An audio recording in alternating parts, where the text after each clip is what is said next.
23 साल की एक लड़की नौकरी के लालच में हर दिन 50 साल के बुजुर्ग व्यक्ति के साथ रोज संबंध बनाती थी। वह बुजुर्ग आदमी जिस अफसर के साथ कहता, उन अफसरों के साथ रातें रंगीन करती थी। एक दिन उसके फोन पर एक मैसेज आया।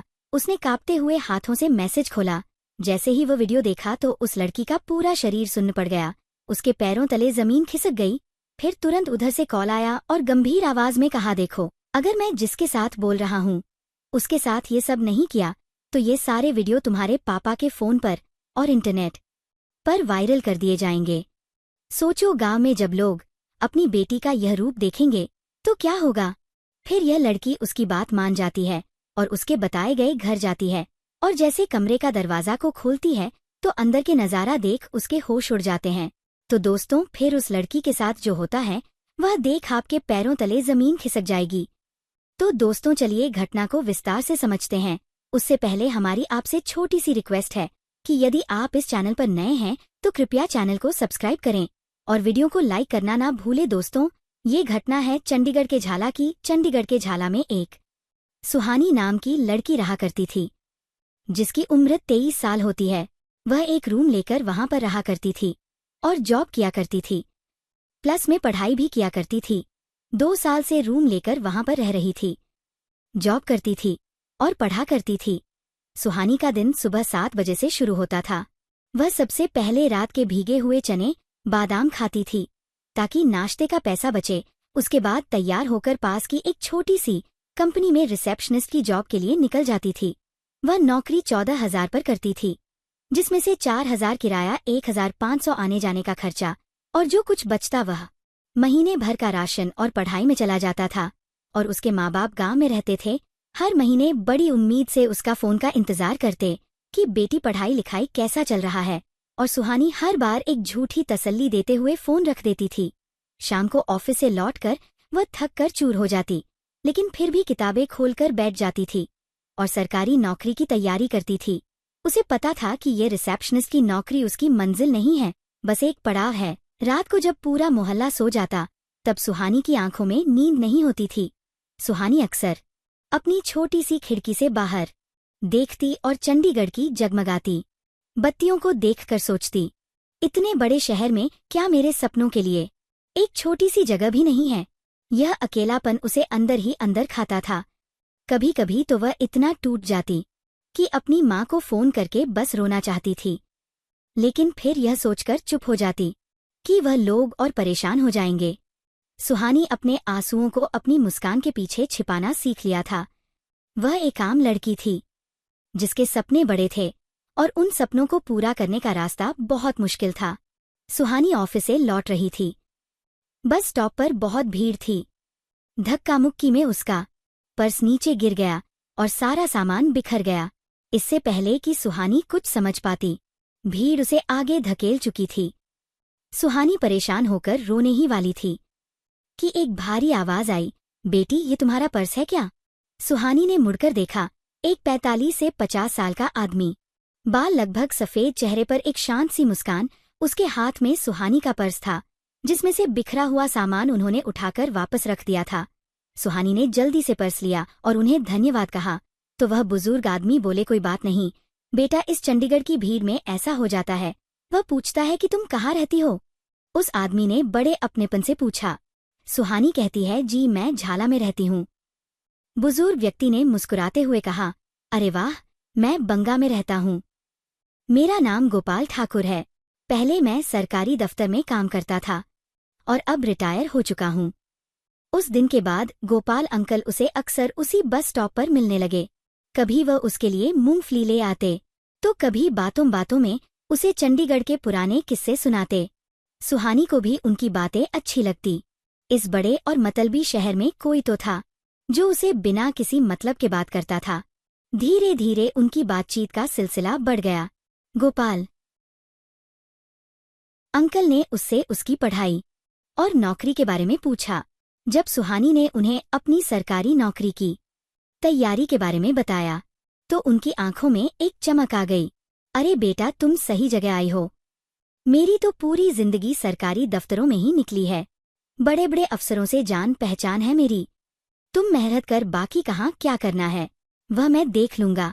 गोपाल ठाकुर ने उसके सिर पर हाथ रखते हुए कहा। उसके बाद सुहानी को लगा जैसे ऊपर वाले ने उसकी सुन ली हो। एक अनजान शहर में उसको एक पिता जैसा सहारा मिल गया था। वह गोपाल अंकल पर आंख बंद करके भरोसा करने लगी। वह अपनी हर छोटी बड़ी बात उनसे शेयर करती। अपनी नौकरी की टेंशन, पढ़ाई का स्ट्रेस, घर की परेशानियां, सब कुछ उनसे बताती थी। गोपाल अंकल भी बड़े ध्यान से सुहानी की सारी बातें सुनते और उसे हौसला देते। उन्होंने सुहानी का भरोसा इस कदर जीत लिया था कि सुहानी उन्हें अपने पिता से भी बढ़कर मानने लगी थी। सुहानी यह देख ही नहीं पाई कि इस अपनेपन और सहारे के पीछे एक खतरनाक जाल बुना जा रहा था। एक दिन गोपाल ठाकुर ने उसे फोन करके बताया, सुहानी बेटा, एक बहुत अच्छी जगह सेक्रेटेरिएट में क्लर्क की पोस्ट निकली है। उसमें एक बार घुस गए तो प्रमोशन होते देर नहीं लगती। तनख्वाह भी बहुत अच्छी है। सुहानी बोली, सच में अंकल, मैं फॉर्म भर दूं? उसने उत्साह से पूछा। तभी गोपाल ठाकुर ने कहा, फॉर्म तो भर दो, लेकिन बेटा, आजकल सिर्फ फॉर्म भरने और पढ़ाई से कुछ नहीं होता है, अंदर सेटिंग करनी पड़ती है। मेरा एक बहुत पुराना दोस्त है, बहुत बड़ा अफसर है, वही करवाएगा सब कुछ। उसके बाद सुहानी की खुशी का ठिकाना नहीं रहा। उसे लगा कि बस अब उसकी सारी मेहनत सफल होने वाली है। गोपाल ठाकुर की आवाज में एक अजीब सी गंभीरता थी। अगले कुछ हफ्तों तक गोपाल ठाकुर उसे इसी तरह के सपने दिखाता रहा। वह उसे कभी किसी बड़े दफ्तर के बाहर ले जाता और कहता, देख, अगले साल तू भी ऐसी ही किसी गाड़ी में बैठकर यहाँ आएगी। सुहानी उसकी बातों में पूरी तरह खो चुकी थी। उसे गोपाल ठाकुर किसी फरिश्ते से कम नहीं लगता था। एक शाम गोपाल ठाकुर उसे एक रेस्टोरेंट में ले गया। माहौल थोड़ा अलग था। गोपाल ठाकुर आज कुछ ज्यादा ही तारीफ कर रहा था। सुहानी, तुम बहुत सुंदर हो और मेहनती भी बहुत हो। बस तुम्हारी किस्मत थोड़ी साथ नहीं दे रही, लेकिन अब मैं हूं ना। सुहानी को थोड़ा अजीब लगा, लेकिन उसने सोचा कि शायद वह उसे बेटी की तरह मानते हैं, इसलिए ऐसा कह रहे हैं। सुहानी ने मुख्य मुद्दे पर आना चाहा। वो बोली, मेरा जॉब का क्या हुआ जो आप किसी से बात किए थे? और अंकल, पैसे कितने लगेंगे? मैं इंतजाम करूंगी। सुहानी ने मासूमियत से कहा। उसे लगा कि शायद कुछ लाख रुपए की बात होगी, जिसके लिए वह गांव की जमीन बेचने की बात भी सोच सकती थी। गोपाल ठाकुर हंसा, एक ऐसी हंसी जो सुहानी को अंदर तक हिला गई। फिर उसने कहा, नहीं बेटा, पैसे नहीं, आजकल बड़े लोग पैसे नहीं लेते, वो कुछ और चाहते हैं। गोपाल ठाकुर ने अपना हाथ सुहानी के हाथ पर रख दिया और धीमे स्वर में कहा, अफसर को खुश करना पड़ेगा। तुम्हें एक बार उसके साथ संबंध बनाना पड़ेगा। तुम समझ रही हो ना? सुहानी के पैरों तले जमीन खिसक गई। उसे लगा जैसे कि किसी ने उसके कानों में पिघला हुआ शीशा डाल दिया हो। जिस इंसान को वह अपना पिता मान रही थी, वह उससे यह क्या कह रहा था? उसने झटके से अपना हाथ पीछे खींच लिया। ये आप क्या कह रहे हैं अंकल? आपको शर्म नहीं आती? गोपाल ठाकुर का चेहरा एकदम बदल गया। वह प्यारी मुस्कान गायब हो गई और उसकी जगह एक शातिर इंसान सामने आ गया और बोला, देखो सुहानी, ड्रामा मत करो। यह चंडीगढ़ है, यहाँ ऐसे ही काम होते हैं। मैंने तुम्हारे लिए इतनी भागदौड़ की, अब तुम एक छोटा सा काम नहीं कर सकती हो? सोच लो, एक रात की बात है और उसके बाद पूरी जिंदगी ऐश करोगी, वरना सारी उम्र यूं ही धक्के खाती रहना। सुहानी वहां से उठकर चली गई अपने रूम पर और वह सोचने लगी। एक तरफ उसका आत्मसम्मान था और दूसरी तरफ वह सपने जो उसने और उसके परिवार ने देखे थे। गरीबी, माँ बाप के बूढ़े होते चेहरे, किराए के घर की सीलन, रोज की भागदौड़, सब एक साथ उसकी आंखों के सामने घूमने लगा। वह सोची, क्या एक रात की कीमत पर यह सब बदल सकता है? उसके अंदर एक जंग छिड़ गई। उसका ज़मीर उसे लाते भेज रहा था, लेकिन उसकी मजबूरी उसे लालच की ओर खींच रही थी। उस रात वह सो नहीं पाई। गोपाल ठाकुर के शब्द उसके कानों में गूंज रहे थे। एक रात की ही तो बात है। उसने खुद को समझाने की बहुत कोशिश की और सोची, एक रात से क्या फर्क पड़ता है? कौन सा किसी को पता चलेगा? एक बार नौकरी लग गई तो यह सब भूल जाऊंगी। यह लालच धीरे धीरे सुहानी के ज़मीर पर हावी हो रहा था। कुछ दिनों बाद उसने कांपते हुए हाथों से गोपाल ठाकुर को फोन किया और बोली, मैं तैयार हूँ। गोपाल ठाकुर की आवाज में जीत की खुशी झलक रही थी। वो बोला, शाबाश बेटा, मुझे पता था तुम समझदार हो। अफसर से नहीं, ये सब तुम्हें मेरे लिए करना होगा। अफसर को मैं संभाल लूंगा। और उस दिन सुहानी अपने सपनों की कीमत अपने जिस्म से चुकाने के लिए तैयार हो गई। गोपाल ठाकुर उसे अपने वाले फ्लैट में ले गया। सुहानी ने एक के साथ वह सब करना शुरू कर दिया। कई घंटों तक उस दिन ये सब हुआ उन दोनों में। इसके बाद ये सिलसिला शुरू हो गया। जब भी गोपाल ठाकुर का मन करता, वह नौकरी की बात आगे बढ़ी कहकर सुहानी को अपने पास बुला लेता। हर बार सुहानी एक नई उम्मीद लेकर जाती और हर बार उसका जिस्म खेला जाता और उसे कुछ और झूठे वादे थमा दिए जाते। धीरे धीरे 2 साल बीत गया। सुहानी की आंखों से सपने अब गायब हो चुके थे। उनकी जगह एक खालीपन और नफरत ने ले ली थी। वह समझ चुकी थी कि नौकरी एक बहाना है, असल मकसद तो उसका शोषण करना ही था। पूरे 2 साल सुहानी इस उम्मीद में सब कुछ सहती रही कि आज नहीं तो कल गोपाल ठाकुर अपना वादा पूरा करेगा। लेकिन अब उसका सब्र जवाब दे रहा था। उसे नौकरी तो नहीं मिली, लेकिन उसने अपना सब कुछ खो दिया था। उसका आत्मसम्मान, उसकी मासूमियत, उसकी रातों की नींद। अब जब भी वह आईने में खुद को देखती तो उसे एक ऐसी लड़की नजर आती थी जिससे वह खुद नफरत करती थी। एक दिन उसने हिम्मत जुटाई। उसने गोपाल ठाकुर को फोन किया और कहा, अंकल, बहुत हो गया, अब मैं आपके पास नहीं आऊंगी। मुझे कोई नौकरी नहीं चाहिए आपसे। फोन की दूसरी तरफ गोपाल ठाकुर जोर से हंसा और बोला, अरे वाह, बड़ी जल्दी होश आ गया। 2 साल तक तो बहुत मजा आ रहा था। अब जब तुम्हारा मन भर गया तो तुम भी शरीफ बन गई। ऐसे कैसे नहीं आओगी, आना तो पड़ेगा। वह बोली। सुहानी ने गुस्से में चिल्लाते हुए कहा, मैं नहीं आऊंगी। मैं पुलिस के पास जाऊंगी और सबको बता दूंगी कि आपने मेरे साथ क्या किया है। वह बोला, क्या बताओगी? पुलिस को कि तुम अपनी मर्जी से मेरे पास आती थी, नौकरी के लालच में, और मेरे साथ सोती थी। कौन यकीन करेगा तुम्हारा? और हाँ, एक और बात तुम्हारे लिए, एक सरप्राइज है मेरे पास। सुहानी कुछ समझ पाती इससे पहले ही उसके फोन पर एक मैसेज आया। उसने कांपते हुए हाथों से मैसेज खोला। वह एक वीडियो था, उसी का वीडियो, गोपाल ठाकुर के साथ उन पिलों का जिन्हें वह अपनी जिंदगी से मिटा देना चाहती थी। एक के बाद एक कई वीडियो आए। सुहानी का पूरा शरीर सुन्न पड़ गया। उसे लगा जैसे वह सांस नहीं ले पा रही है। उसके हाथ पैर ठंडे पड़ गए। गोपाल ठाकुर ने गंभीर आवाज में कहा, देखो, ये तो बस ट्रेलर है, पूरी फिल्म मेरे पास है। अगर तुम ज्यादा होशियारी दिखाओगी और मुझसे मिलना बंद कर दोगी तो यह सारे वीडियो तुम्हारे पापा के फोन पर और इंटरनेट पर वायरल कर दिए जाएंगे। सोचो, गांव में जब लोग अपनी बेटी का यह रूप देखेंगे तो क्या होगा? तुम्हारे माँ बाप तो जीते जी मर जाएंगे। उसके बाद सुहानी के मुंह से एक शब्द नहीं निकला। उसके हाथ से फोन छूटकर नीचे गिर गया। वह जमीन पर बैठ गई और फपक फपक कर रोने लगी। वह एक जाल से निकलने की कोशिश कर रही थी, लेकिन अब वह एक ऐसे दलदल में फंस चुकी थी जहां से निकलना नामुमकिन था। अब गोपाल ठाकुर उसे और ज्यादा जलील करने लगा। वह उसे कभी भी कहीं भी बुला लेता था। अब वह सिर्फ जिस्मानी तौर पर ही नहीं, बल्कि दिमागी तौर पर भी उसे तोड़ रहा था। वह उसे गंदी गंदी बातें कहता, उसे एहसास दिलाता कि वह कितनी गिरी हुई है। सुहानी एक चलती फिरती लाश बन गई थी। ऑफिस में उसका काम में मन नहीं लगता। पढ़ाई लिखाई तो जैसे वह भूल ही चुकी थी। रात रात भर वह सो नहीं पाती थी। बस एक ही डर उसे सताता था, वे वीडियो जो गोपाल के पास था। पूरे 5 महीने उसने ये जुल्म सहा। हर दिन वह घुट घुट कर जी रही थी।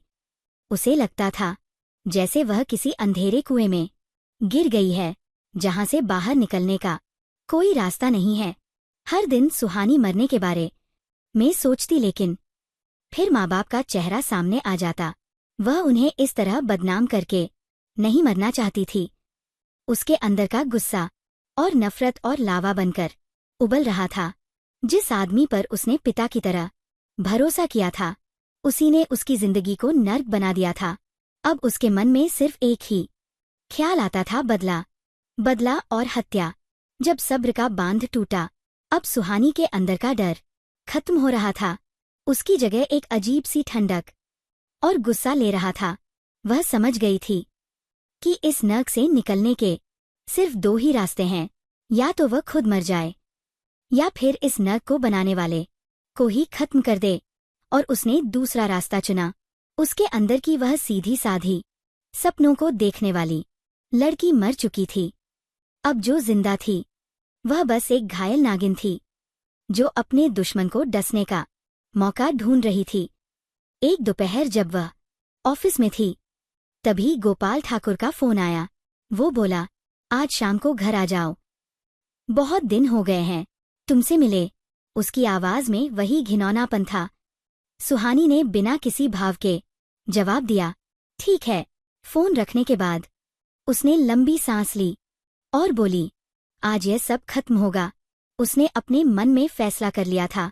ऑफिस के बाद वह घर नहीं गई, बल्कि पास के बाजार में चली गई। वहां उसने सब्जी काटने वाला एक बड़ा चाकू खरीदा। उसे अपने पर्स में रख लिया। उसके हाथ एक पल के लिए भी नहीं कांपे। उसका दिमाग एकदम सुन था। शाम को जब वे गोपाल ठाकुर के घर पहुंची, तो दरवाजा खुला ही था। गोपाल ठाकुर सोफे पर बैठकर शराब पी रहा था। उसे देखकर वह मुस्कुराया और बोला, आ गई, आओ बैठो। सुहानी चुपचाप जाकर बैठ गई। उसने अपना पर्स अपनी गोद में ही रखा। गोपाल ठाकुर कहता है, आज बड़ी चुप हो, क्या बात है? गोपाल ठाकुर ने उसके पास आकर बैठने की कोशिश की। सुहानी ने उसे घूर कर देखा। उसकी आंखों में नफरत की आग जल रही थी। सुहानी बोली, मेरी जिंदगी बर्बाद करके तुम्हें बहुत मजा आता है ना? गोपाल ठाकुर हंसा, अरे इसमें बर्बाद होने वाली क्या बात है? तुम मुझे खुश रखती हो, मैं तुम्हारे राज को राज रखता हूँ। सीधा सा सौदा है।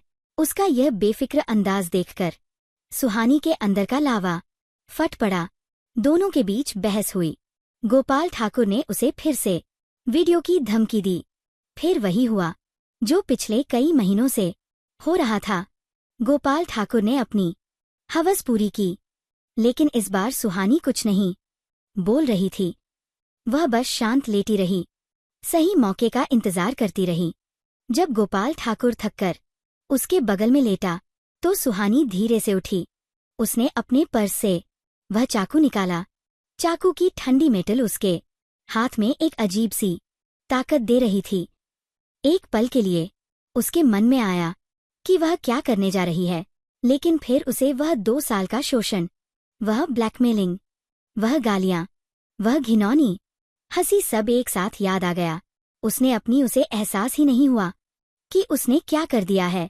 वो बस उस शांत पड़े शरीर को देखती रही। उसके मन में डर नहीं था, पछतावा नहीं था, बस एक अजीब सी शांति थी, जैसे सालों का बोझ उतर गया हो। फरार और सबूत एक आखिरी निशानी। कुछ देर तक सुहानी वही पत्थर बनी बैठी रही। कमरे में सिर्फ दीवार पर लगी घड़ी की टिक टिक की आवाज आ रही थी। अचानक उसे होश आया, उसे यहाँ से निकलना होगा। उसने जल्दी से बाथरूम में जाकर अपने हाथ और चेहरा धोया। फिर उसने कमरे में नजर दौड़ाई। उसकी नजर कोने में रखे एक नए एलईडी टीवी पर पड़ी। वह टीवी गोपाल ठाकुर कुछ दिन पहले ही लाया था और सुहानी के सामने उसकी बढ़ाई कर रहा था। एक अजीब सा ख्याल सुहानी के दिमाग में आया और सोची, इस आदमी ने मुझसे मेरा सब कुछ छीन लिया, मैं इसकी कोई चीज अपने साथ ले जाऊंगी। ये बदला था या पागलपन उसे नहीं पता, लेकिन उसने टीवी को उठाया। वह भारी था, लेकिन उस वक्त उसे उसका वजन महसूस नहीं हो रहा था। वह टीवी को उठाकर घर से बाहर निकल गई। उसने दरवाजा बाहर से वैसे ही बंद कर दिया जैसे वह खुला था। गली में अंधेरा था। वह टीवी को सीने से चिपकाए तेज कदमों से चलती रही। किसी ने उसे नहीं देखा। वह एक ऑटो में बैठी और अपने कमरे पर आ गई। उसने टीवी को कमरे में रखा और दरवाजा बंद कर लिया। वह रात उसने उस टीवी को देखते हुए गुजारी। अगली सुबह गोपाल ठाकुर की बेटी, जो पास में ही रहती थी, वह अपने पिता के पास फोन कर रही थी। जब कई बार फोन नहीं उठा तो वह परेशान होकर उसके फ्लैट पर पहुंची। दरवाजा बाहर से बंद था। उसने किसी तरह दूसरी चाबी से दरवाजा खोला। अंदर का मंजर देखकर उसकी चीख निकल गई। उसका बाप खून से लथपथ जमीन पर पड़ा था। कमरा अस्त व्यस्त था और टीवी गायब था। उसने तुरंत पुलिस को फोन किया। पुलिस मौके पर पहुंची। पहली नजर में ये लूट और हत्या का मामला लग रहा था। घर से टीवी गायब था। पुलिस ने अपनी जांच शुरू की। सबसे पहले उन्होंने बिल्डिंग और आसपास के सीसीटीवी फुटेज खंगालने शुरू किए। जल्द ही उन्हें एक फुटेज मिल गई। रात के अंधेरे में एक लड़की बिल्डिंग से बाहर निकल रही थी। उसके हाथ में एक बड़ा सा एलईडी टीवी था। चेहरा साफ नहीं था, लेकिन पुलिस को एक लीड मिल गई थी। पुलिस ने गोपाल ठाकुर के फोन रिकॉर्ड्स निकाले। पिछले कुछ महीनों में सबसे ज्यादा बात एक ही नंबर पर हुई थी। वह नंबर सुहानी का था। पुलिस ने नंबर को ट्रैक किया और उसकी लोकेशन झाला की निकली। अगली सुबह जब सुहानी सोकर उठी ही थी, उसके दरवाजे पर पुलिस की दस्तक हुई। उसने दरवाजा खोला तो सामने पुलिस खड़ी थी। एक पल के लिए भी उसे हैरानी नहीं हुई। शायद वह इस पल का इंतजार कर रही थी। पुलिस की नजर कमरे में रखे टीवी पर पड़ी। वह वही टीवी था जो उसके घर पर था। पुलिस उसे गिरफ्तार करके थाने ले गई। शुरू में वह चुप रही, लेकिन जब महिला पुलिस ऑफिसर ने उससे नरमी से बात की तो वह टूट गई। उसने रोते रोते अपनी पूरी कहानी सुना दी। कैसे वह गोपाल ठाकुर से मिली, कैसे उसने नौकरी का लालच देकर उसका भरोसा जीता, कैसे 2 साल तक उसका शोषण किया और फिर वीडियो बनाकर उसे ब्लैकमेल करने लगा। उसने रोते हुए कहा, मैं बहुत परेशान थी। मुझे और कोई रास्ता नहीं दिख रहा था। मैंने उसे नहीं मारा, बल्कि उस नर्क को खत्म किया जिसमें मैं हर दिन जल रही थी। मुझे कोई पछतावा नहीं। अगर मैं ऐसा ना करती तो शायद एक दिन मैं खुद मर जाती। मैंने अपनी जिंदगी को बर्बाद होने से बचा लिया। उसकी आवाज में दर्द और गुस्सा था, लेकिन पछतावा नहीं था। यह सब पूछने के बाद उसको पुलिस स्टेशन से जेल भेज दिया गया था। अब वह उस भीड़ भाड़ वाले पुलिस स्टेशन में नहीं, बल्कि एक ठंडी सीलन भरी कोठरी में थी। पहले कुछ दिन तो उसे कुछ महसूस ही नहीं हुआ। वह सुन थी। उसे ना भूख लगती ना नींद आती। वह बस दीवार को घूरती रहती। उसके दिमाग में बार बार कत्ल वाली रात का मंजर घूमता। गोपाल ठाकुर का हैरान चेहरा, खून की गर्मी और फिर वह अजीब सी शांति। लेकिन अब धीरे धीरे जेल की सच्चाई उस पर हावी हो रही थी। लोहे के दरवाजे के खुलने और बंद होने की कर्कश आवाज, कैदी औरतों की गालियां, वक्त बेवक्त की गिनती, यह सब उसे एहसास दिला रहा था कि उसकी जिंदगी हमेशा के लिए बदल चुकी है। अब यहाँ कोई सपने नहीं थे, कोई उम्मीद नहीं थी। बस दिन और रात का एक अंतहीन सिलसिला था। एक दिन एक वकील औरत उससे मिलने आई। उसका नाम यामिनी था। वो एक एनजीओ से जुड़ी थी जो उन औरतों का केस लड़ती थी जिनके पास पैसे नहीं होते। यामिनी ने कहा, सुहानी, मैंने तुम्हारी फाइल पढ़ी है। मैं तुम्हारा केस लड़ना चाहती हूँ, लेकिन इसके लिए मुझे सच सच सब जानना होगा, शुरू से लेकर आखिर तक। इसके बाद सुहानी ने पहली बार किसी को देखकर हिम्मत जुटाई। उसे भरोसा लगा और वह बोलने लगी। गोपाल ठाकुर से पहली मुलाकात से लेकर उस रात तक सब कुछ बता दिया। कुछ भी नहीं छुपाया। वह बताती रही और रोती रही। बरसों का दर्द, दुख और गुस्सा उसके आंसुओं में बह गया। पूरी बात सुनकर यामिनी ने एक लंबा सांस लिया और बोली, सुहानी, तुमने जो किया वह कानून की नज़र में जुर्म है, लेकिन जिस हाल में तुमने यह किया वो एक मजबूरी थी। हम अदालत को यह बताने की कोशिश करेंगे। यह लड़ाई लंबी होगी। उस दिन पहली बार सुहानी को लगा कि शायद कोई है जो उसे एक कातिल नहीं, एक इंसान समझ रहा है। एक तरफ सुहानी के माँ बाप का दर्द था, तो दूसरी तरफ गोपाल ठाकुर की बेटी सौम्या की दुनिया भी उजड़ चुकी थी। सौम्या अपने पिता से बहुत प्यार करती थी। उसके लिए उसके पापा एक हीरो थे। एक ईमानदार सरकारी अफसर हत्या की खबर ने उसे तोड़ दिया था, लेकिन जब मीडिया में सुहानी के शोषण और ब्लैकमेलिंग की खबरें आनी शुरू हुई तो उसके पैरों तले जमीन खिसक गई। वो यकीन ही नहीं कर पा रही थी कि जिस पिता को वह पूछती थी वो ऐसा घिनौना काम कर सकता है। उसने अपने पापा के पुराने सामान, उनकी डायरिया, सब कुछ खंगाला। उसे एक पुराना फोन मिला जिसे गोपाल ठाकुर इस्तेमाल नहीं करता था, और उस फोन में वो सारे वीडियो थे। जब सौम्या ने ये सारे वीडियो देखे तो सौम्या को अपने बाप का असली चेहरा पता चला तो वह टूट गई। उसे अपने बाप से नफरत होने लगी। उसने सोचा, जिस लड़की ने उसके बाप को मारा वो गुनहगार नहीं बल्कि मजबूर थी। इधर गांव से सुहानी के माँ बाप तिलकधारी और सुषमा कुछ पैसे उधार लेकर चंडीगढ़ पहुंचे। वकील यामिनी की मदद से उन्हें जेल में बेटी से मिलने की इजाजत मिली। जेल की मुलाकात में जाली के एक तरफ सुहानी थी, कैदियों वाला कपड़ा, बिखरे बाल, सूजी आंखें। दूसरी तरफ उसके बूढ़े माँ बाप। सुहानी उन्हें देखते ही रो पड़ी। माँ ने जाली पकड़कर कहा, बेटी, तूने हमें बताया क्यों नहीं? हम सब बेच देते, तुझे उस आदमी से छुड़ा लेते। तिलकधारी ने कांपती आवाज में बस एक बात पूछी, अखबार में जो लिखा है सब सच है? सुहानी ने सिर झुकाकर हाँ कर दी। तिलकधारी चुप हो गए। उनकी खामोशी सुहानी के लिए सबसे बड़ी सजा बन गई। मुलाकात खत्म होने से पहले सुषमा बोली, हिम्मत रख बेटा, हम तुझे यहाँ से निकालेंगे।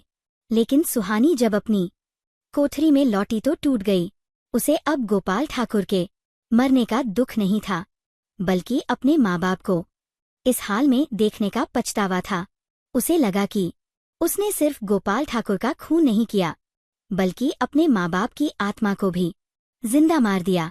केस अब अदालत में था, लेकिन सुहानी की असली अदालत उसके ज़मीर के अंदर शुरू हो चुकी थी, और इस अदालत से वह शायद कभी बरी नहीं हो पाएगी। दोस्तों, इसके आगे क्या होगा वह कोर्ट तय करेगी। दोस्तों, इस कहानी को सुनाने का मेरा मकसद किसी का दिल दुखाना या किसी की भावनाओं को आहत करना नहीं है। इस घटना का उद्देश्य सिर्फ इतना है कि हम सब सतर्क रहे और समाज में हो रहे ऐसे अपराधों को पहचानें।